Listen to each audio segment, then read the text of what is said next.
সামনে মাহে রমজান আসতেছে, নামাজ পড়বে, রোজা রাখবে। এদেশে এমন মুসলমান আছে 30 বছর নিজের বোনের জমি বুঝাই দেয় না।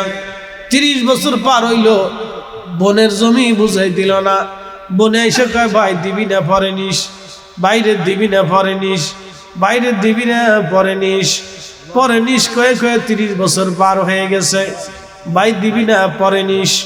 30 বছর পার হয়ে গেল, ভাই মা মরে গেল, বাবাও মরে গেল।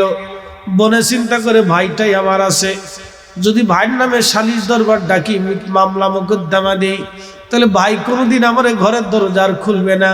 ভাই ছাড়া তো আর আমার আপন কেউ নাই। বোনেরা ভাইয়ের বিরুদ্ধে মামলাও করে না, সালিশ দরবারও ডাকে না। ওইভাবে ভাইটা বোনের জমি বুঝাই দিল না। আচ্ছা আপনারা বলেন তো, যে ভাই 30 বছর বোনের জমি বুঝাই দিল না, বোনের জমি থেকে ওই ভাই খাবার খায়, খাসি কিনে খায়, গরু কিনে খায়, মুরগি কিনে খায়, চাল কিনে খায়, ডাল কিনে খায়, পোশাক কিনে, ওই টাকা দিয়ে ইফতার কিনে, খেজুর কিনে। আপনারা বলেন তো 30 বছরের নামাজ কবে হইল? নামাজ পড়ার জন্য তো শরীর পাক দরকার, জায়গা পাক, কাপড় পাক। আমার এই চাদরে যদি গোবর লেগে থাকে, তাহলে এই চাদর নিয়ে নামাজ পড়লে নামাজ হবে না। আমার শরীর যদি অজু ছাড়া থাকে, নামাজ পড়লে নামাজ হবে না। ভুরুভুরি আবাসী 30 বছর ধরে ওই ভাইটা বোনের জমি খাইলো, হারাম খাচ্ছে, বোনরে বুঝাই না দিয়া হারাম খায়।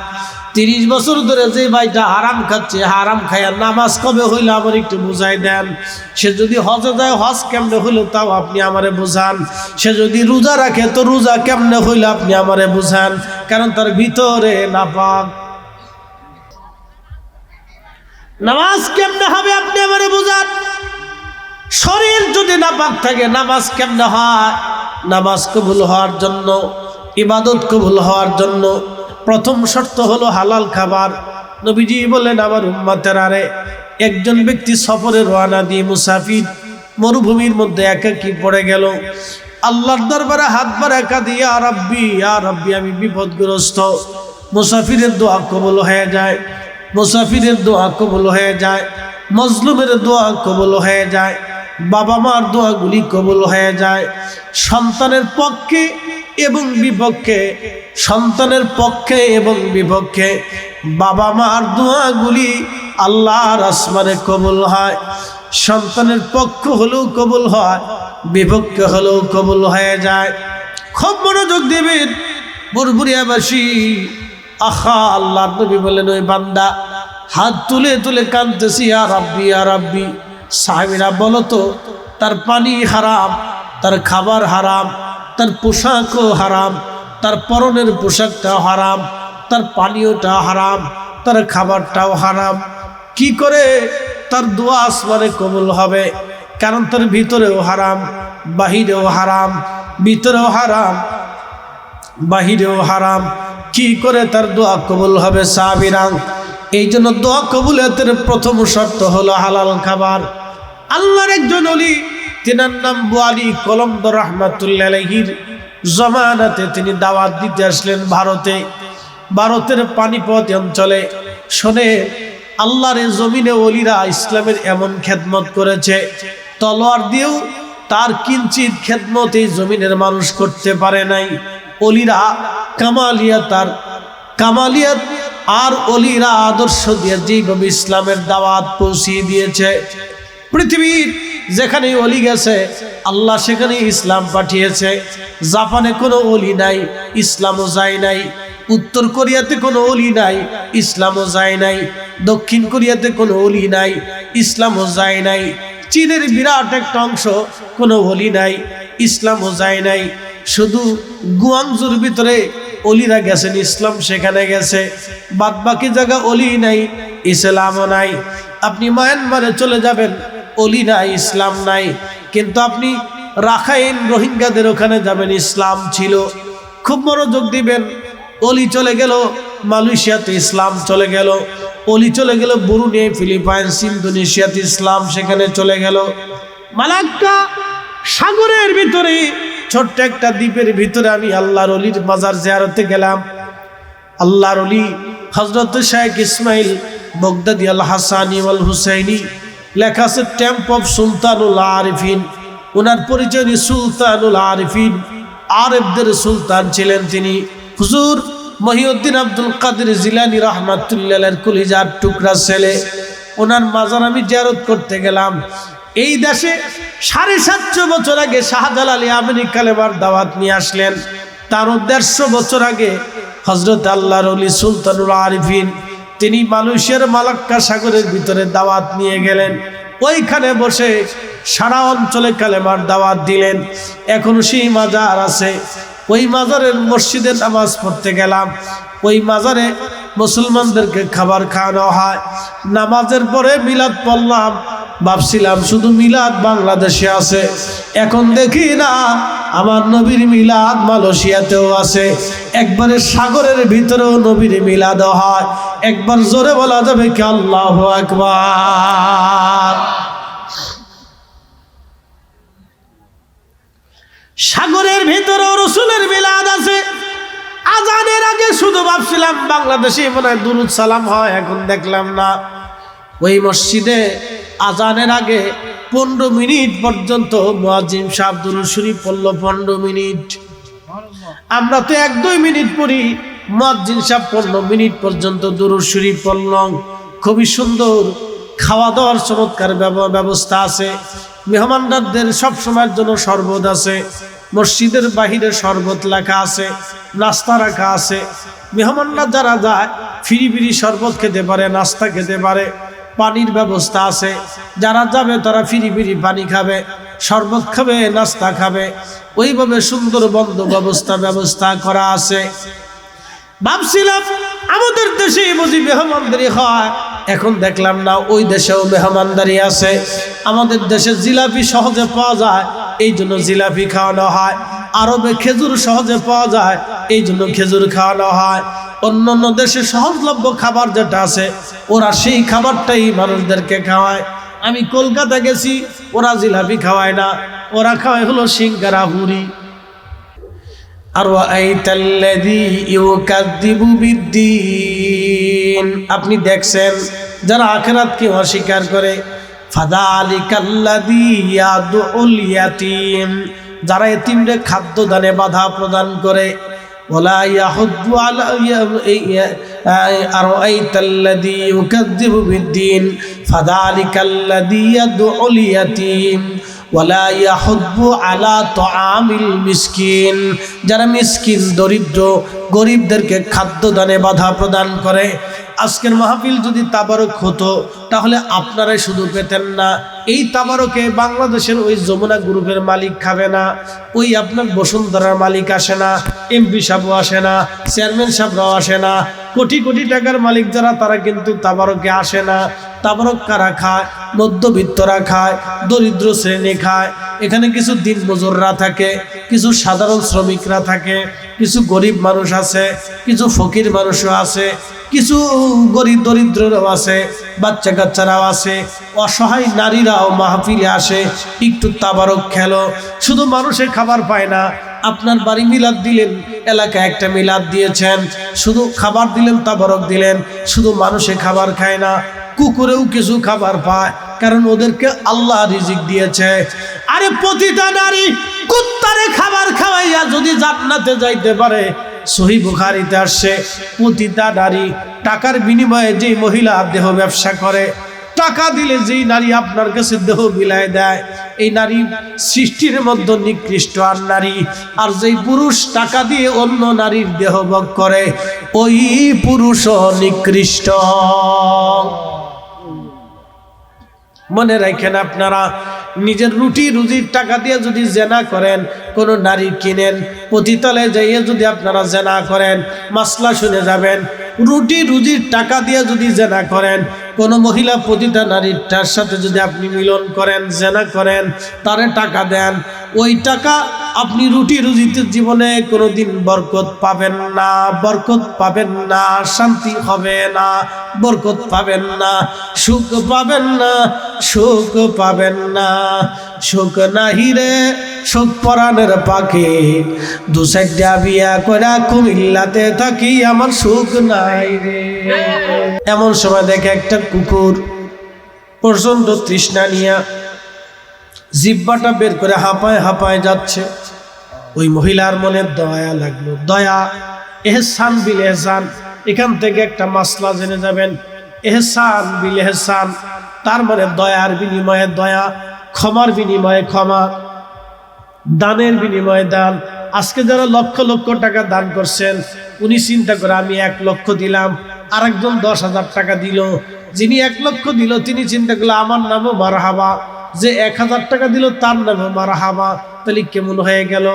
আপনি তো মারহাবার জন্য দান করেন নাই, আপনি দান করছেন আখিরাতে পাওয়ার জন্য। আখিরাতের জন্য 1 লক্ষ দিয়েছেন, কারো আবার সবাই মিলে 4-5 লক্ষ টাকা দিয়েছেন। আপনারা গোরস্থানে দিয়েছেন আখিরাতের জন্য, মারহাবার জন্য দেন নাই। বন্ধু, দুনিয়াতে আপনি দান করছেন আল্লাহর পথে, কিয়ামতের ময়দানে আল্লাহ আপনাকে দান করবে। বলে কি দান করবে? আল্লাহর কাছে একটা দান আছে, সেটার নাম ক্ষমা। ক্ষমা, ক্ষমা। আল্লাহ ডাক দিলেন, ইয়া কুলিয়া ইবাদিয়াল্লাযীনা আসরাফু আলা আনফুসিহিম লা তাকনাতু মির রাহমাতিল্লাহ।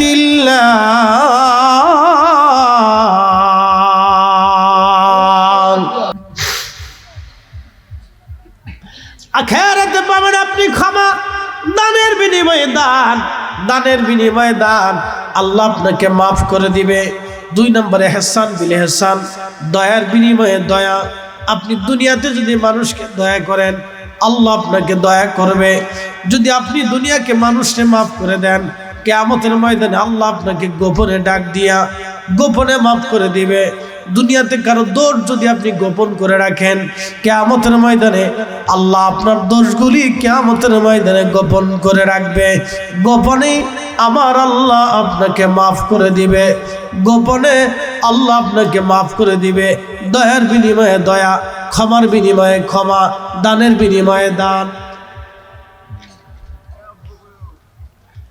এই প্রতিটা নারীর মনের ভিতরে দয়া লাগলো। দয়া লাগার পরে আহা, প্রতিটা নারী তার পায়ের মধ্যে চামড়ার মোজা ছিল। এই চামড়ার মোজা খুলে রশি বেঁধে কুয়ার ভিতর থেকে পানি উঠাইয়া ওই কুকুরকে পানি পান করাইল। কুকুরের আত্মা প্রশান্ত হলো। একটা কুকুর আল্লাহর সৃষ্টি, এটাকে বলে খেদমতে খাল, সৃষ্টির সেবা। সৃষ্টির সেবা, অনেকে দেখবেন পাখিদেরকে খাবার দেয়, পানি দেয়, কুকুর বিড়ালদের খাবার দেয়, খেদমতে খাল, সৃষ্টির সেবা। এই সৃষ্টির সেবা করার কারণে আল্লাহরও দয়া লাগলো। আমার বান্দি, তুই টাকার বিনিময়ে জেনা করো, গুনার কাজ করো, কিন্তু তুমি আমার সৃষ্টিরে পানি পান করিয়া কলিজার শান্ত বানাইছো। ও আমার বান্দি, তুমি গুনাহ করতে পারো, তোমার দয়া লাগলো কুকুরের প্রতি, আমি মালিকের দয়া লাগলো তোমার প্রতি। তুমি যদিও অপরাধ করছো, কিন্তু আমার কুকুরকে তুমি পানি পান করানোর জন্য, একটা কুকুরের প্রতি তোমার দয়ার কারণে তুমি কুকুরকে দয়া করছো, আমি আল্লাহ তোমাকে দয়া করলাম। যাও, আমি আল্লাহ তোমার গুনাহকে মাফ করে দিলাম। আল্লাহ নবী বলেন, ওই প্রতিটা নারী সারা জীবনের জিনার গুনাহ আল্লাহ মাফ করে দিয়ে ওই প্রতিটা নারীকে আমার আল্লাহ জান্নাতি বানায় দিল। আরে কুত্তারে পানি পান করানোর জন্য যদি প্রতিটা নারী বেহেশত যাইতে পারে, তাহলে আমাদের মাহফিলে মিলাদে, আমাদের তবারকে, আমাদের ফাতেহায়, আমাদের কোরআন খতমে, আমাদের দোয়া দুরুদের মিলাদ মাহফিলের তাবারকে এই খাবার খাইয়া গরিব মানুষ, দরিদ্র মানুষও খাবার পায়, অসহায়রা খাবার পায়, এতিম বাচ্চারাও খাবার পায়, কুকুর বিড়ালরাও খাবার পায়। এরা খাবার খাইয়ে এদের কলিজা শান্ত হয়, আনন্দ লাগে। ওরা যদি আনন্দ পায় তো আমার রবের দরবারেও আনন্দ লাগে। কিয়ামতের ময়দানে সহিহ মুসলিমের ভিতরে নবী বললেন, আমার উম্মত কিয়ামতের ময়দানে আল্লাহ ডাক দিবে, বান্দারে আমি ক্ষুধার্ত ছিলাম, তুমি আমারে খাবার দাও না। এই বান্দা, আল্লাহর বান্দা বলবে, রাব্বি তুমি তো রাজ্জাক ওয়া তারযুকু মান তাশাউ বিগাইরি হিসাব, তুমি তো অগণিত রিজিক বান্দারে দাও। আল্লাহ কিয়ামতের ময়দানে আল্লাহ ডাক দিবে, বান্দা দুনিয়াতে তুমি আমারে খাবার দাও নাই, আমি ক্ষুধার্ত ছিলাম।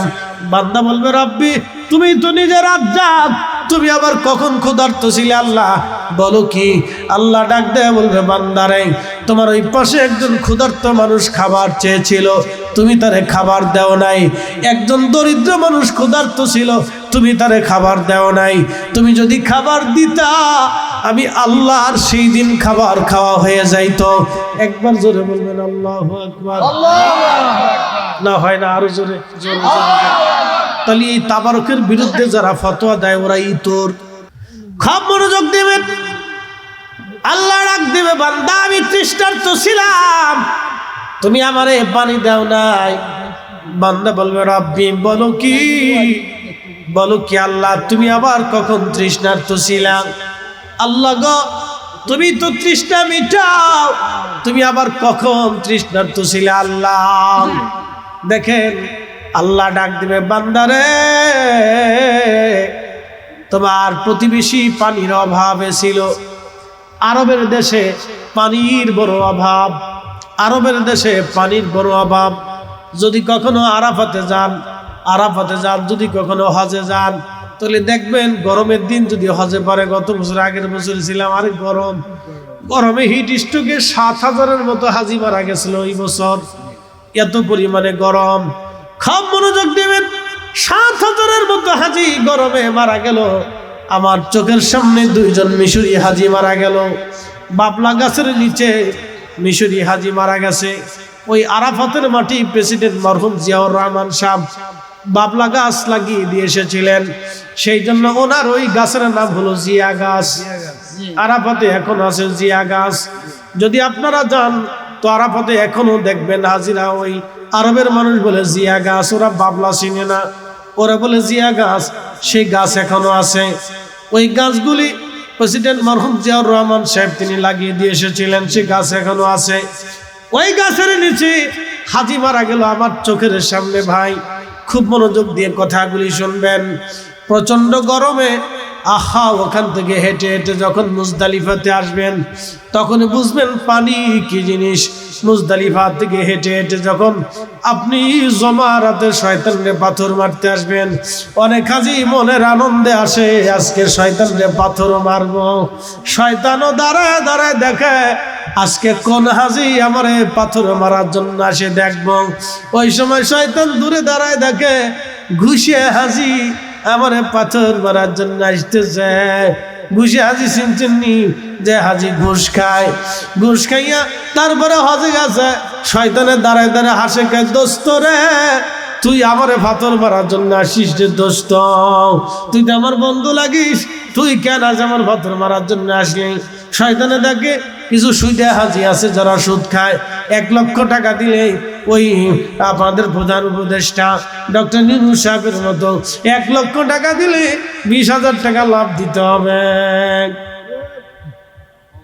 বেড়াকার এনজিওর মতো, আশার বাসার মতো 1 লক্ষ নেবেন, 20,000 টাকা লাভ দিবেন। আবার আমাদের দেশে কিছু ব্যক্তিগত সুদে ব্যবসায়ী আছে, গোপনে গোপনে তারা তলে তলে টাকা দেয়, তলে তলে লাভ নেয়। তাই আস্তে কনকে জোরে বলেন, আছে না নাই? আসেনি? সরাসরি টাকার ব্যবসা, টাকার বিনিময়ে টাকা, টাকার ব্যবসা কি আরামের ব্যবসা? খালি টাকা দিবার, বসে বসে টাকা গুনবে। বাইরে ভাই এই টাকা কিন্তু চিরস্থায়ী নেই, যে কবর রেডি হয়ে আছে। মানসারামপুরবাসী মন খারাপ করবেন না বাবারে, ওই কবর আপনার জন্য রেডি।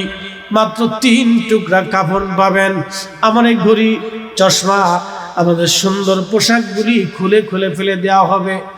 বাজার থেকে সাদা কাপড় নিয়ে আসা হবে।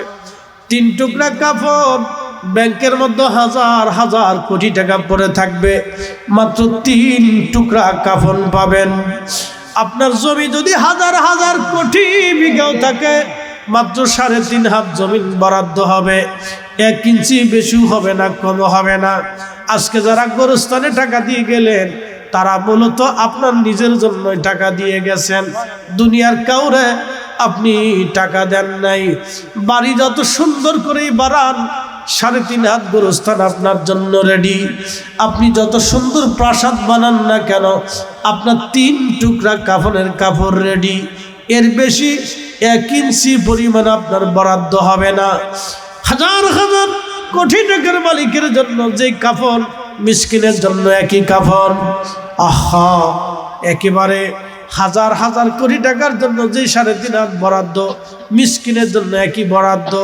বানানি গুলশান গোরস্থানে, আজিমপুরের গোরস্থানে যায় দেখেন, হাজার হাজার কোটি টাকার সম্পদের মালিক ঘুমাই রয়েছে, কবরের পাশে আজকে যাওয়ার কেউ নাই। আমার দিকে তাকান, আমার ইমাম সাহেব হুজুর বললেন, হুজুর করোনার সময় একজন কোটিপতির জানাজা পড়াইলাম, করোনায় লোকটা মারা গেল, গোসল আমরা করাইলাম, কাফন আমরা পরাইলাম, জানাজা আমরা পড়াইলাম, কবর আমরা খনন করলাম। ছেলেটাকে 10টা বার ফোন দিলাম, বেটারে আপনার আব্বাকে কবরে নিয়ে যাব, একটা নজর বাবাটারে দেখে যান।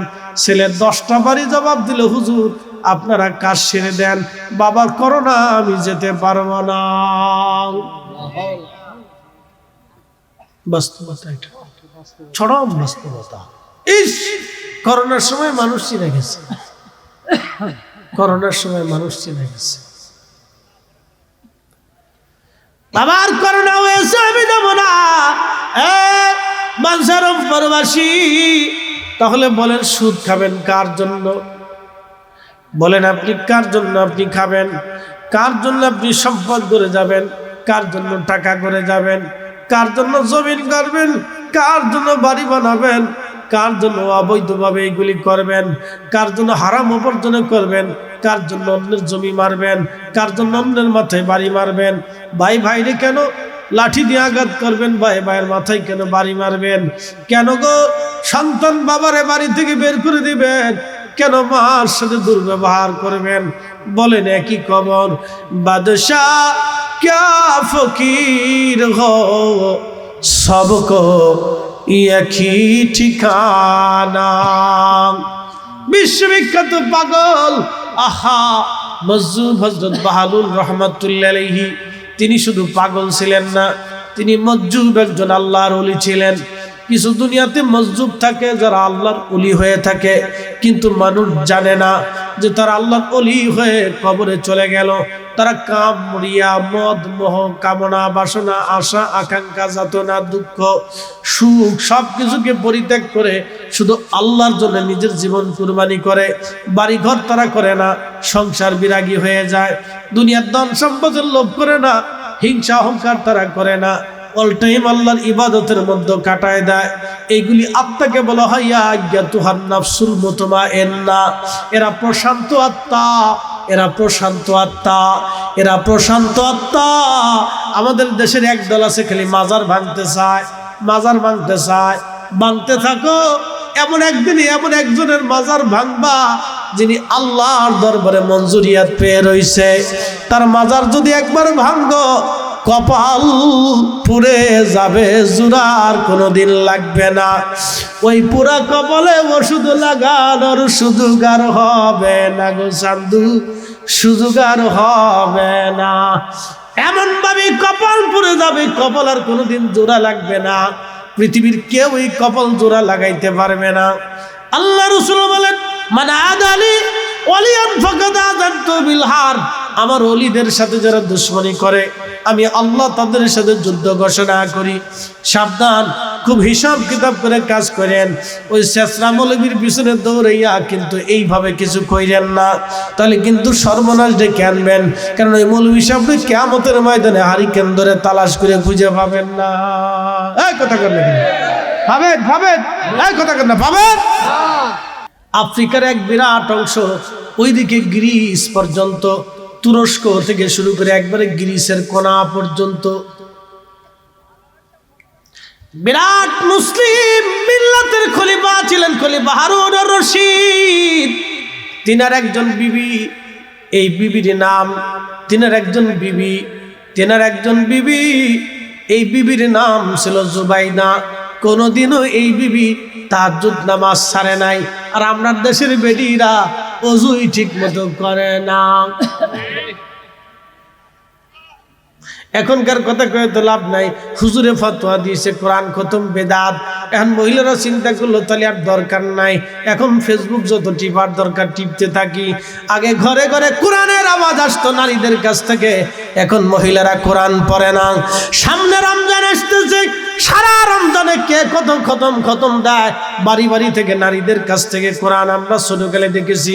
আমাদের বোনেরা, চাচিরা, দাদিরা, মারা, খালুরা, খালারা, ফুফুরা কোরআন শরীফ তেলাওয়াতের প্রতিযোগিতা করত। ঘরে ঘরে থেকে ওই আপনার কদরের রাত্রিবেলা 26 তারিখ দিন যায় রাত্রিবেলা হুজুর খতম দিয়ে দোয়া করে সারতে পারত না। অমুকে এসে বলতো আমার 10 খতম, অমুকে বলতো 5 খতম, অমুকে 3 খতম, অমুকে 2 খতম, অমুকে 10 খতম। কি কথা কন না কেন জোরে বলেন। মুসলমান ইতিহাস ঐতিহ্য বলে গেছে কোরআন খতমের প্রতিযোগিতা মুসলমানদের নাই। এত বেদাতের ফিরে মুসলমানদের অবস্থা টালমেটাল চলতেছে। খাপ মনোযোগ দিবেন হাজিরিন। জুবাইদা এতটা পরহেজগার নারী ছিলেন। যদি কোনোদিন আরাফাতে যান তো আরাফাতে যাওয়ার পরে দেখবেন আরাফাত পর্যন্ত একটা নহর আছে 25 কিলোমিটার লম্বা। এই নহরের নাম নহরে জুবাইদা। তিনি হজে আসলেন, হজে এসে দেখলেন আরাফাতের মাঠে হাজিদের পানির জন্য বিরাট কষ্ট হয়, প্রচন্ড কষ্ট হয়। এই নহর জুবাইদা। তখন তিনি মুসলিম মিল্লাতের খলিফার রানী, তিনি ফার্স্ট লেডি যাকে বলা হয়, খলিফার রানী। তখন তিনি ইঞ্জিনিয়ারদেরকে ডাকলেন, মক্কার গভর্নরকে ডেকে বলেন, গভর্নর খুব দ্রুত গতিতে আমার হাজিরা যাতে কষ্ট না পায় এই জন্য একটা ব্যবস্থা করো। ইঞ্জিনিয়ারদেরকে ডাকা আনা হলো। পৃথিবীর সেরা ইঞ্জিনিয়ার সেই সময় আসলেন। খলিফার রানী ডেকেছেন, ইঞ্জিনিয়ার আসলো। কিভাবে এই আরাফাতের ময়দানে হাজিদের পানির ব্যবস্থা করা যায় বলো। তখন তারা বলল 25 মাইল দূরে একটা ঝর্ণা আছে, ওই ঝর্ণা থেকে পানির নহর টেনে আনতে হবে। পাহাড় কেটে কেটে কেটে কেটে সেই দিনে 25 কিলোমিটার ব্যাপী বিরাট বড় একটা নহর বানানো হলো। এই নহরের নাম নহরে জুবাইদা। এখনো পাহাড় গেছে সেই নহর আছে। আরাফাতের সময় ওই ঝর্ণার কাছে যে নহরগুলি চালু করে দেওয়া হতো, পানি এসে আরাফাতের ময়দানে হাজিদের পানি কাজে লাগতো। হাজিরা আরাফাতের ময়দানে পানি পান করত। সারা জীবনের জন্য খেদমত করে গিয়েছিলেন এই নহরে জুবাইদা করে। সেই মহিষী নারী যার নামে এখনো নহরে জুবাইদা আছে। একবার জোরে বলা যাবে কি আল্লাহু আকবার। আর আমাদের দেশের কিছু বেটিরা আছে ভিক্ষায় দিবার চায় না। সাহাবা ইকরাম বলেন, হুজুর কোন কারণে এত নেকি? আল্লাহর নবী ডাক দিয়ে বলেন, সাহাবীরা রে শুনে যাও, আমার উম্মতরা রাস্তা বানাবে। কি বানাবে? রাস্তা বানাবে। যারা জনপ্রতিনিধি আছেন তারা শুনে নেন, রাস্তা যারা বানাবে, এই রাস্তা বানানোর পরে যদি রাস্তা বানানো হয়, কিছু কিছু মানুষ নিজের টাকা দিয়ে রাস্তা বানায়। ওই যে নিজের জমি রাস্তাতে দিয়ে দেয় না, অনেকে জমি দিয়ে দেয়, বাবারে আমাদের 10 হাত জমি রাস্তায় নিয়ে যাও।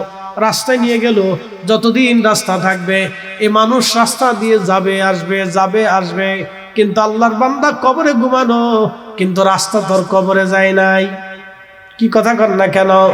রাস্তা দিয়ে গেছে, ওই রাস্তায় মানুষ যতদিন হাঁটবে ততদিন আল্লাহর বান্দার কবরে নেকি জমা হতে থাকবে, পার্সেন্টেজ যেতে থাকবে।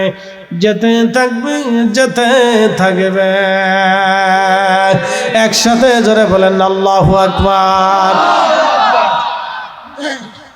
একজন গরিব মানুষের বাড়ি টিউবওয়েল গেড়ে দিয়েছে। কি দিছে? টিউবওয়েল গেড়ে দিয়েছে। ওই দরিদ্র পরিবারটা টিউবওয়েল থেকে পানি পান করতেছে। যতদিন পানি পান করবে ততদিন বান্দার আমলনামায় নেকি চলতে থাকবে। মসজিদে একটা টিউবওয়েল গেড়ে দিয়েছে, যতদিন মুসল্লিরা ওযু করবে ততদিন নেকি চলতে থাকবে। মসজিদ বানাবে, যতদিন মসজিদে আযান হবে আল্লাহু আকবার, যত নেকি বান্দার কবরে নেকি যাইতে থাকবে। মসজিদে মুসল্লিরা নামাজ পড়বে, যত নেকি বান্দার কবরে নেকি যাইতে থাকবে। মসজিদে বসে কোরআন পড়বে, যত নেকি বান্দার কবরে নেকি চলতে থাকবে। মসজিদে বসে মুসল্লিরা দোয়া করবে, যত নেকি বান্দার কবরে নেকি চলতে থাকবে। মসজিদে বসে বসে মুসল্লিরা তাহাজ্জুদ পড়বে, জিকির করবে, মিলাদ পড়বে, যত নেকি তত নেকির সওয়াব বান্দার কবরে চলতে থাকবে। বন্ধুরে, একজন দরিদ্র মেয়ের বিয়েটা পড়ায় দিল, বিয়ের খরচাদি দিয়ে দিল। ওই যারা বিয়ের খরচ দিল, বিয়েটার ব্যবস্থা করে দিল, ওই গরিব মেয়েটার বিবাহের বন্দোবস্ত করলো। ওই মেয়েটা সংসার করবে, মেয়েটার বাচ্চা কাচ্চা হবে। তারা যতদিন নামাজ কালাম পড়বে, যতদিন বাচ্চা কাচ্চারা নামাজ পড়বে, বাচ্চা কাচ্চা থেকে নাতিনাতকুর আসবে, নাতিনাতকুরা নামাজ পড়বে, নাতিনাতকুর থেকে পুতিরা আসবে, পুতিরা নামাজ পড়বে। তার বংশের মাধ্যমে 14 পুরুষ যতদিন আসবে, তাদের নামাজ রোজা নেকি ফিকির সব ইবাদত আল্লাহর বান্দার কবরে আমলনামায় যোগ হতে থাকবে, হতে থাকবে। এই একসাথে বলেন আল্লাহু আকবার। আল্লাহ কি কিপটিনি, বখিল নি? এই জন্য আল্লাহ বখিলদেরকে পছন্দ করে না। যারা কিপটি কৃপণ খাওয়াইতে চায় না, ওরা আল্লাহ 2 চোখ দিয়ে দেখতে পারে না। হ্যাঁ ঠিক আসতে গেলেন, যারা বলেন আল্লাহ কোন শতান দূর হ, দূর হয়ে যাচ্ছে বখিল কোথাকার পিছার। এই জন্য আল্লাহ বললেন, এই জন্য আল্লাহ বলছেন আমাদের দেশে একটা পাহাড় আছে মাউন্ট এভারেস্ট, ওই নেপালে আছে। অনেকে মাউন্ট এভারেস্ট দেখার জন্য নেপাল ভ্রমণে যায়। আমি দার্জিলিং গিয়েছিলাম মাউন্ট এভারেস্ট দেখার জন্য। একবারে শিলিগুড়ি থেকে 70 কিলোমিটার মতো রাস্তা হবে। দার্জিলিং যাওয়ার আগে একটা শহর আছে ঘুম, ঘুমে মেঘ উড়ে উড়ে উড়ে উড়ে আসে, ঘুমে মেঘ উড়ে আসে, খুব সুন্দর। আমি জুব্বাজা বিগাই দিয়ে এইভাবে গেছি। তখন ওই যে ওই জায়গায় তো আবার ওই ইউরোপ সিউরোপ বিভিন্ন দেশ থেকে আসে না। এক সাহাবী প্রিয় নবীজির জন্য, নবীজির দরবারে এক সাহাবী নবীজির জন্য 1 পেয়ালা দুধ নিয়ে আসছেন। সাইয়েদুনা আবু হুরায়রা বলতেছেন, আমার পেটে খুব ক্ষুধা, খুব অভাব, 3 দিন ধরে না খেয়েছিলাম, ক্ষুধার তাড়নায় সহ্য করতে না পেরে আল্লাহর নবীর দরবারে বসেছিলাম। একজন সাহাবী দুধ নিয়ে আসছে। নবীজি বললেন, আবু হুরায়রা লাব্বাইক ইয়া রাসূলুল্লাহ, দুধের পেয়ালাটা নাও। দুধের পেয়ালাটা নিয়ে সাহাবী, তুমি সবাই নিয়ে দুধ সমানভাবে বন্টন করে দাও। বলে হুজুর, দুধের পেয়ালা একটা, মানুষ আমরা 80 জন, কি করে আমরা দুধের পেয়ালা দুধ পান করাবো? আল্লাহর নবী বললেন, আবু হুরায়রা বিসমিল্লাহ বলে তুমি শুরু করে দাও। আবু হুরায়রা বললেন বিসমিল্লাহ বলে দিতে লাগলাম। দিতে দিতে দিতে দিতে আমরা 80 জন সাহাবীরা খাওয়াইলাম। একসাথে জোরে বলবেন কি আল্লাহু আকবার। নবীজি নিজেও দুধের পেয়ালা পান করলেন। এরপরে বলেন, আবু হুরায়রা দুধ যা আছে সব তোমার। আবু হুরায়রা বললেন, দুধের পেয়ালা মুখের ভিতরে নিয়ে বিসমিল্লাহ বলে টান দিলাম, পেটটা আমার দুধে ভরে গেল। কিন্তু খাওয়া শেষ হয়ে যাওয়ার পরে পেয়ালার দিকে তাকায় দেখি দুধ যা আছে তাই আছে, কমেও নাই বাড়েও নাই। আল্লাহ নবী বলেন, উম্মত রে, তোমরা যদি মানুষকে খাওয়াও, আল্লাহ তোমাদের ঘরে দরজা দিয়ে রিজিক পাঠাবে। খাওয়ানোর বিনিময়ে খাওয়া, রিজিকের বিনিময়ে রিজিক। মনে আছে না আপনাদের? দানের বিনিময়ে দান, এহসান দয়ার বিনিময়ে দয়া, ক্ষমার বিনিময়ে ক্ষমা, ক্ষমার বিনিময়ে ক্ষমা, খাওয়ানোর বিনিময়ে খাওয়ান। রিজিক দিবেন, রিজিক পাবেন, রিজিক খাওয়াবেন, রিজিক পাবেন, রিজিক খাওয়াবেন, রিজিক পাবেন। আল্লাহ ডাক দেন, বান্দারে তৃষ্ণার্ত ছিলাম আমি, বান্দা পানি দিলা না আমারে। বলে আল্লাহ তুমি আবার কখন তৃষ্ণার্ত ছিলা? বলে তোমার প্রতিবেশীর পানির অভাবে কষ্ট হতো, তুমি যদি তার পানির ব্যবস্থা করে দিতা, একটা টিউবওয়েল করে দিতা, পানির ফয়সালা করে দিতা, একটা কুয়া করে দিতা, পানি খাওয়াইতা, বান্দারে আজকে আমি রবের পানি পান করা হয়ে যাইত। আল্লাহ ডাক দিবে, বান্দারে আমি অসুস্থ ছিলাম, তুমি আমার সেবা করো নাই। আল্লাহর বান্দা বলবে, রাব্বি বলো কি, তুমি তো শাফি, শেফা দান করনেওয়ালা। আল্লাহ গো, তুমি আবার অসুস্থ কখন হইলা? আল্লাহ ডাক দিয়ে বলবে, বান্দারে তোমার প্রতিবেশী, তোমার দেশের গরিব মানুষ টাকার অভাবে চিকিৎসা হতে পারে নাই, ওষুধ কিনতে পারে নাই। বান্দারে তুমি যদি সেই দিন তোমার ওই ভাইটাকে ওই বোনের চিকিৎসা করাইতা, ওষুধ কিনে দিতা, তাহলে আমি আল্লাহর সেবা করা হয়ে যাইতো। আমাদের বাংলাদেশের চিন্তা চেতনা খুব মারাত্মক। আপনারা তো বিশ্ব রোডের আশেপাশে থাকেন না, এই জন্য বুঝেন না। হযরত ঈসা রুহুল্লাহর একটা মুজিজা আল্লাহ দিয়েছিলেন। তিনি কোন কবরের পাশে দাঁড়াইয়া কুম বিজনিল্লাহ বলে যখন ডাক দিতেন, তখন 1000 বছরের পুরাতন কবরওয়ালা জিন্দা হয়ে ঈসা রুহুল্লাহর সামনে দাঁড়ায় যাইতো, একবার আওয়াজ তুলে বলা যাবে কি আল্লাহু আকবার। ভোরবরিয়াবাসী, বাঞ্ছারামপুরবাসী মনোযোগ দেন। আল্লাহ এক একজন নবীকে এক একটা মুজিজা দিয়েছিলেন। হযরতে দাউদ আলাইহিস সালাম আল্লাহ কণ্ঠের মুজিজা দিয়েছিলেন। এত সুন্দর কণ্ঠ আল্লাহ দাউদকে দিয়েছিলেন। উনি যখন জবুর শরীফ তেলাওয়াত করতেন, জবুরের সুরের মধ্যে ৭০টা সুর দিতেন। ৭০ সুরের মোহনার ভিতরে পড়ে কত পশু পাখিরা ছটফট করে মারা যাইত, কত মানুষ সারা রাত্র পর্যন্ত দাউদের তেলাওয়াত শুনত। নবী দাউদের তেলাওয়াত শুনতে আসিয়া নদীর মাছগুলি, সাগরের মাছগুলি সাগরের কিনারায় এসে, নদীর কিনারায় এসে কান পেতে, আহা, পানির উপর থেকে কান খাড়া করে দিয়ে তারা তেলাওয়াত শুনতো। বনের পশুরা, বাঘ আর সিংহ আর হরিণগুলি এক কাতারে বসে বসে তারা তেলাওয়াত শুনতো। বাঘ হরিণকে আক্রমণ করতো না, সিংহ মহিষকে আক্রমণ করতো না, কেউ কাউরে ধরতো না। কিন্তু দাউদের জবুর তেলাওয়াত শুনে শুনে পশু পাখিরা পর্যন্ত মুগ্ধ হয়ে বসে থাকতো। সময় কেমনে চলে যায় তারা বুঝতো না। একটা জবান বন্ধ থাকবে না। চিৎকার মেরে জোরে বলেন আল্লাহু আকবার। আল্লাহর নবী বললেন, আমার উম্মতরা তোমরা শোনো, কোন নবীকে আল্লাহ জুমা দেন নাই। আদম সফিউল্লাহ থেকে ঈসা রুহুল্লাহ আলাইহিস সালাম পর্যন্ত 2,24,000 নবী রাসূল চলে গেছে, কোন নবী রাসূলকে আল্লাহ জুমা দেন নাই। আল্লাহ শুধু আমার উম্মতকে আল্লাহ জুমা দিয়েছেন। সাহাবীরা রে, আমার উম্মতের 70 গুণ মর্যাদার একটা মর্যাদা হলো জুমা। আমার উম্মতরা জুমা নামাজ পড়ার জন্য গোসল করে পবিত্র হয়ে পাক সাফ হয়ে হেঁটে হেঁটে মসজিদে যাবে, ইমাম সাহেবের কাছাকাছি বসবে, আবার পায়ে হেঁটে হেঁটে মসজিদ থেকে তারা নামাজ পড়ে আদবের সাথে চলে আসবে। প্রিয় নবী বলেন, উম্মতরে, প্রত্যেক কদমে কদমে আল্লাহ 1 বছরের নেকি, 1 বছর ধরে ইবাদত করলে যত নেকি হয়, প্রত্যেক কদমে কদমে আল্লাহ তত নেকি দিবে। 1 বছর রোজা রাখলে যত নেকি হয়, প্রত্যেক কদমে কদমে আল্লাহ এই 1 বছরের রোজা রাখার নেকি দিবে। এইভাবে যদি আমার উম্মতেরা, নবীর উম্মতেরা যদি 500 কদম হেঁটে যায়, 500 বছরের নেকি হবে।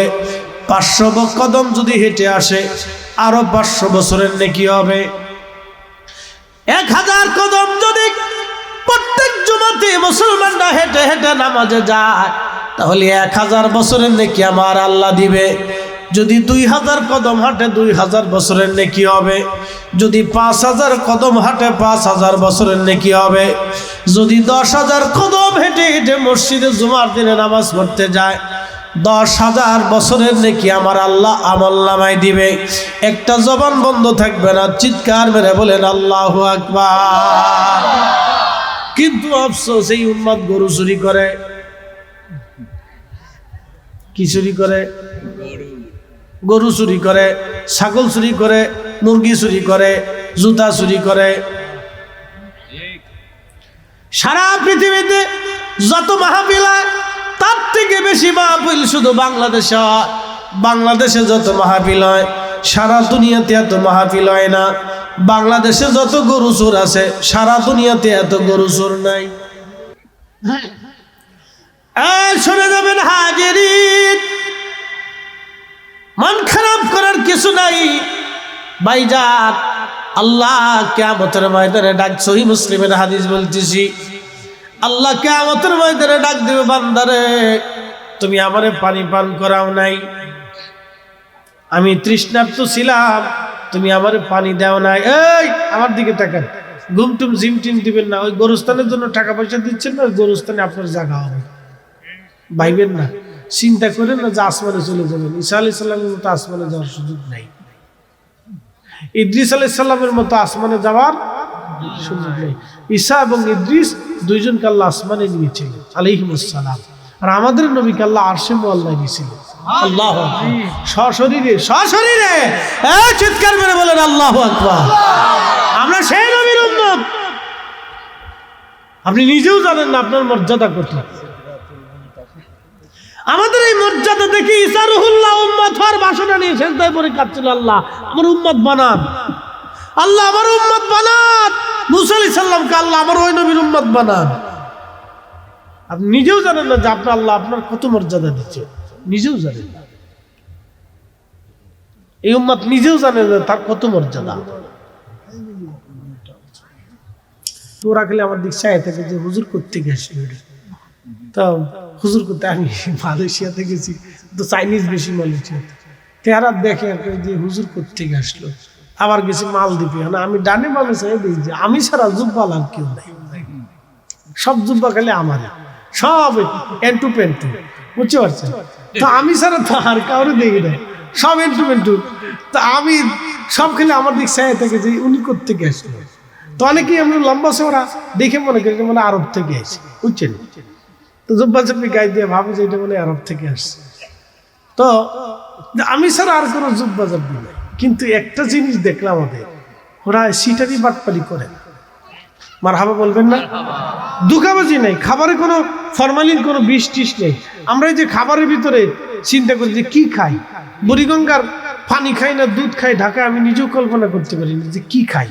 কালকে দেখলাম ডাবরে কাইটে, ডাবের ভিতরে ইনজেকশন মাইরে তারপরে মেডিসিন মারতেছে, তারপরে তরমুজের ভিতরে ইনজেকশন দিয়ে তারপরে তরমুজের লাল বানায়। বুঝতে পারছেন? বিষ খাওয়া, বিষ। ওদের ধরে ধরে হাত কেটে দেওয়ার দরকার, কারণ ওরা মানুষে ক্যান্সার বানাইয়া কিডনি নষ্ট করে। শোনেন, প্রতিবেদন আসছে সারা বাংলাদেশের 3.5 কোটি মানুষ কিডনি রোগের সাথে আক্রান্ত, ঘাসি ওটার মতো। এদেশের প্রত্যেক মানুষের ডায়াবেটিস আছে, কারো হয়েছে কারো হবে, তালিকায় রয়েছে। অনেক মানুষ তালিকায় রয়েছে ডায়াবেটিস হবে। ডায়াবেটিস আসার পরে মানুষের হার্টের সমস্যা হয়, প্রেশারের সমস্যা হয়, মস্তিষ্কের সমস্যা হয়, আরো নানান ধরনের রোগ জটিলতা আসে। কিছু রোগ আছে এগুলি বর্ণনা করা যায় না, মারাত্মক রোগ আসে শরীরে। এই ডায়াবেটিস গুলি কেন আসে জানেন? ভেজাল খাবারের কারণে। কারণ আমরা যেটা খাই এটার ভিতর পুষ্টি আসে না। কি খাবেন আপনি? আম গাছের ফলে, গাছের ভিতরে ফরমালিন মারতেছে স্প্রে করে, তারপর আনারসে মারে, ফলে মারে, খাবারে মারে, পানির ভিতরে ভেজাল। কি খাবেন আপনি? দেশে কেউ দেখার মতো নাই। এগুলি দেখলে আপনার গা শির উঠবে। মাঝে মধ্যে ভোক্তা অধিদপ্তরের অভিযানগুলি দেখবেন, তখনই বুঝবেন যে কি পরিমাণে মারাত্মক তারা বিষাক্ত কেমিক্যাল। কোনো রঙের খাবার বাচ্চাদেরকে খাওয়াবেন না, অনুরোধ করে গেলাম। যে খাবারের ভিতর রং আছে, লাল কালার, নীল কালার, চিঙ্গু পঙ্কু কালার, কোনোদিন এটা খাওয়াবেন। এই বাচ্চারা, রঙের খাবার খাবা না। রঙের খাবারের ভিতর কেমিক্যাল মারা থাকে। যত পারেন এড়ায় চলবে। বেশিরভাগ দেশীয় ফল টল এগুলো বেশি করে খাওয়াবেন। খাবেন না তো? এই বাঙালিরা আবার একটা বদ অভ্যাস আছে, এটা চকচক না করলে পছন্দ করে না। কলা যেটা চকচক করে মনে করে এটা বেহেশত থেকে এসে, দাম কত? 60 টাকা, অসুবিধা নেই দাম। আর যেটা অরিজিনাল ফর্মালিন টর্মালিন না, এটা তো দেখতে ভালো দেখা যায় না। এটা কে চাচা তোমার কলার ডগ বালা, কি কথা ঠিক আছে না? চাচা তোমার কলার ডগ বলে না, চাচা তো অরিজিনালটা নিয়েছে মুরব্বী, বুকা শুকা মানুষ। এটা চিন্তা করে আল্লাহ আমি কোন জগতে আসলাম, আমার বালা জিনিসের দাম নাই। কিন্তু যেটা ফরমালিন মারা ওটা কিনে নিয়ে চলে যাচ্ছে, ঘেথার ঘেথার করে কিনতেছে, বেডা বেডি টোনা টুনি সব কিনতেছে। এই জন্য বাজারে যদি যান তাহলে মুরব্বী চাচা যারাই অরিজিনাল ফল টল আনে, খাবার টাবার শাক, ওনার কাছ থেকে কিনে নিয়ে আসবেন। যদি 2 টাকা বেশি দেওয়া লাগে, 10 টাকা বেশি দেওয়া লাগে, তাও দিয়ে নিয়ে আসবেন। এটা অরিজিনাল। আমি পাইলে ছাড়ি না, আমি ভরাত করে কিনে নিয়ে চলে যাই। ওকে দাও চাচা, কাকু দাও, তোমারটা অরিজিনাল, সব ডুপ্লিকেট। আমি মধুপুরে আনারস কিনতে গেছি, ওরে ছাতা বলো যে 2টা আনারস দাও ভাই, তোমাদের বাজার থেকে দাও, এই বাগান থেকে কেটে দাও। কিন্তু লাভ নাই, বাগানেরটাও ঢাকারটাও তার। ওর কারণ কি? গাছে ফরমালিন মারছি। আমি শোনার পরে সেদিন থেকে আনারস খাওয়া বাদ দিয়েছি, খেলাম না, শুধু পানি খাবো, তাও ভালো। পরে শ্রীমঙ্গল টিমঙ্গল গেলে, ওখান থেকে গেলে 2-1টা মাঝে মধ্যে খালি খাই, না খেলে না খাই। কি তা করতে? ক্যান্সার, বাংলাদেশে প্রচুর পরিমাণে ক্যান্সার রোগী আসতেছে, ক্যান্সার একটার পর একটা। একটু গা হচ্ছে, গা হওয়ার পর থেকে ক্যান্সারের শুরু হয়ে যাচ্ছে, খুব ভয়াবহ। কিন্তু আচ্ছা কোন তো আগে আমাদের ছোটকালে কত ফা কাটছে, শামুকে কাটছে, গুতাই কাটছে, এটাই কাটছে, সেটাই কাটছে না ভাই? তখন তো এই কোরামিন ইঞ্জেকশন মারা লাগে না, এখন ওই টিটিনাসের ইঞ্জেকশন দেওয়া লাগে। একটু লোহার সোয়া কোনো কিছু কাটলে বাচ্চারা টিটিনাস না কি বলে একটা ইঞ্জেকশন দিতে হয়। হ্যাঁ এটিএস নি আর টিটিনাস করে দিচ্ছি, ওতে এটিএস যাই কর। আচ্ছা আমরা ছোটকালে ইঞ্জেকশন দেওয়া লাগছে নি? লাগে না, আমরা ছোটকালে লাগে না। কত ফা কাটছে খেলতে যাইয়া, সামুকে কাইতে সারাই পড়ে গেছে। এই যে এখানে কাটা কাটা কত কাটার দাগ। ছোটকালে বিরাট বুজুর্গ ছিলাম, বুঝছেন, আমার শরীরে খালি কাটার দাগ দেখবে, বিরাট বুজুর্গ ছিলাম, বিরাট বুজুর্গ আছে, খালি কাটার দেখবে না, আমার সারা শরীরে কাটার দাগ, জায়গায় জায়গায় কাটার, পা দিয়ে নিচ দিয়ে উপর দেখলে শুধু কাটার দাগ দেখবে। তো ওই সময় তো টিটিনাস মেডিসিন যে কাইটে কুইটে ফাইডে ফুটে গেছে, তারপর ইঞ্জেকশন দেওয়া লাগে না। এখন একটু হলেই এটিএস দেওয়া লাগে। বাচ্চাদের এটিএস না দিলে একটা না একটা দুর্ঘটনা ঘটে যাবে। তার মানে বোঝা গেল শুধু ভেজালে ভেজালে ভেজালি বলিয়া শরীরটাও ভেজাল হয়ে গেছে। কি কথা ঠিক আছে নি? এটা বুঝে সুঝে চলেন। আল্লাহ আমরা বুঝে সুঝে চলার তৌফিক দিক। জোরে বলে না আমি না আরো জোরে বলে আমি শেষের দিকে যাইনি, ডরায়ের মাঝে শেষ করে দিতেছি। তারপর কাছে নি আসেনি? ও এর লেগে পোলাপানে বসে গেছে, এর লেগে পোলাপান দিয়ে বসে গেছে। ঘটনা কি, ওরা শুয়েও রয়েছে একদল, দেখছেন নি, শীতেও রয়েছে। কিন্তু আজকে মরে যাবো তো তারপর ছাড়া যাইতাম না।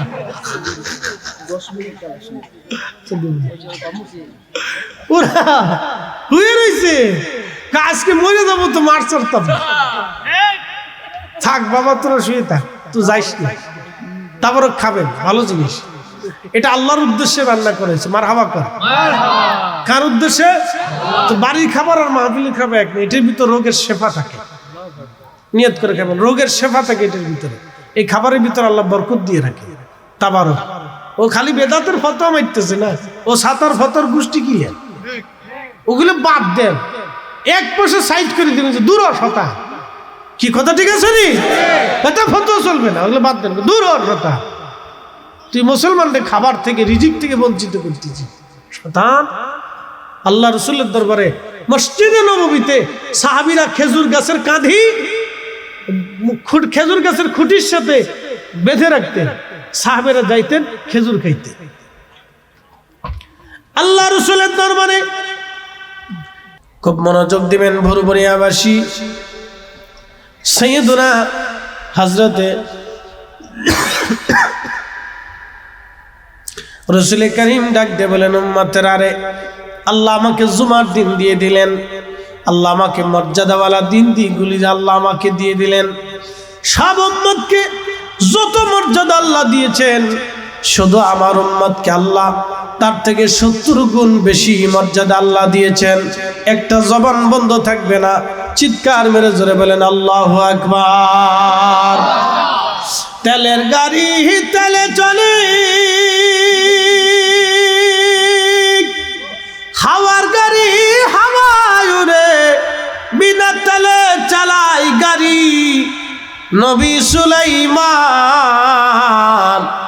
আমরা সেই মুসলমান।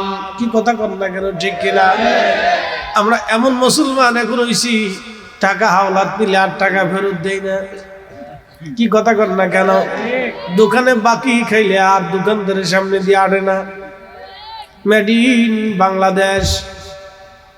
আর একবার যদি কাজ হয়েছে রে, কাগজ কলম ছাড়া টাকা যদি একবার 2, 4, 5, 10 লাখ টাকা দেন, ওই টাকা জীবনে ফেরত পাবেন বলে আশা করা যায় না। ভিতরে কি কষ্ট হইতেছে আপনাদের? জাগা মতো আজ হিট করছি, কিন্তু আজকে একবারে জাগা মতো হিট করছি, মন খারাপ করার কিছু নেই।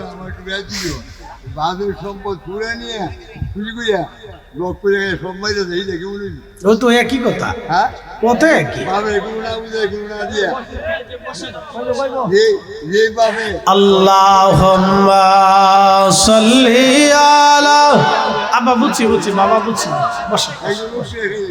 মাওলানা মুহাম্মদ আলা আলি সাইয়্যিদিনা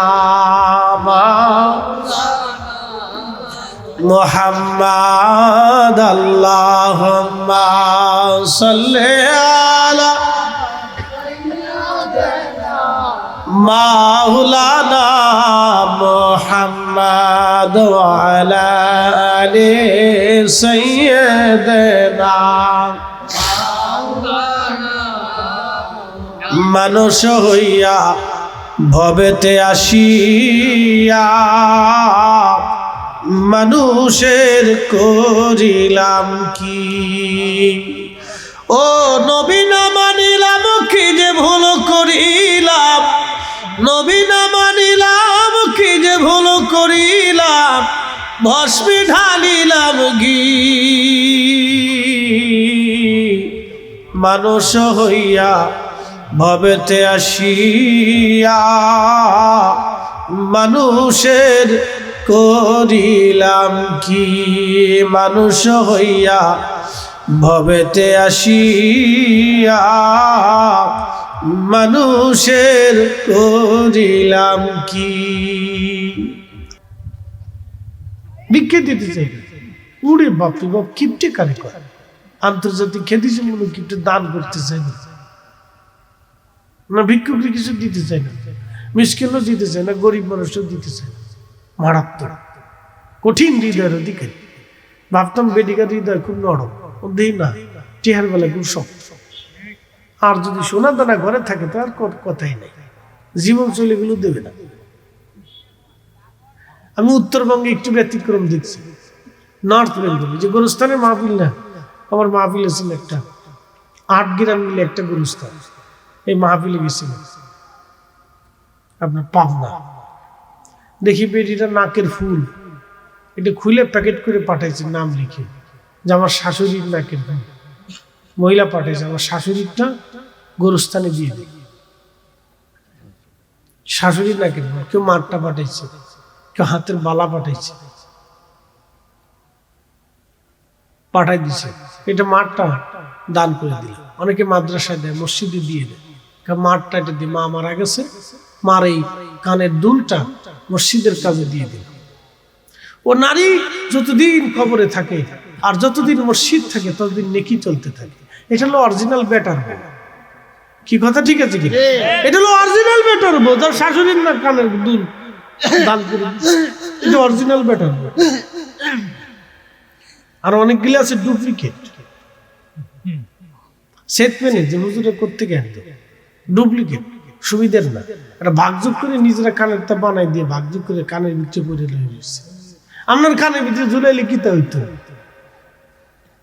হ্যাঁ কানের ভিতরে ঝুলাইলে কি তো হইব এটা মসজিদে দিয়ে দেন যতদিন আযান হবে ততদিন আযানের নেকি কবরে চলতে থাকবে আপনি আপনাদেরকে এর ফজিলত একটা ওয়াজ শোনাই দিয়ে আল্লাহ রাসূল বলেন আমার উম্মতে মারহুমা 70 গুণের এক গুণ একটা হলো জুমা আর একটা হচ্ছে মারহুমা বলতেছি শেষ হবে না 70টা একটা হচ্ছে জুমা আর একটা হচ্ছে মারহুমা সাহাবায়ে কেরাম বললেন হুজুর মারহুমা কি মারহুমা শুনে যা সাহাবায়ে কেরাম বললেন হুজুর মারহুমা কি নবী বললেন আমার উম্মতেরা গুনাহ নিয়ে নেকির কবরে যাবে নেকি নিয়েও কবরে যাবে কিন্তু কিয়ামতের ময়দানে গুনাহ মাফ নিয়ে উঠবে আর উঠে দেখবে তার উহুদ পরিমাণের নেকি জমা হয়ে গেছে সুবহানাল্লাহ যেমনে কইলেন মনে হয় যে আপনারা ঘুমায় ঘুমায় পাবেন জোরে বলে সুবহানাল্লাহ আরো জোরে সুবহানাল্লাহ এটা কি দারুণ কথা না যে গুনাহ নিয়ে কবরে যাবে নেকি নিয়েও কবরে যাবে তো গুনাহ মাফ নিয়ে উঠবে নেকি উঠে দেখবে আপার পরিমাণের নেকি সুবহানাল্লাহ পুরিলে পহরা পারের ডাকি পুরিলে পার হবে তুই কি দিয়া ডবলো বেলা দেখনা চাহিয়া আল্লাহ আল্লাহ আল্লাহ আল্লাহ আল্লাহ আল্লাহ আল্লাহ আল্লাহ সাদের জীবন হেলাই হেলাই শেষ হইতে চলিল নামাজ রোজা জিকির ফিকির কিছুই নাই হইল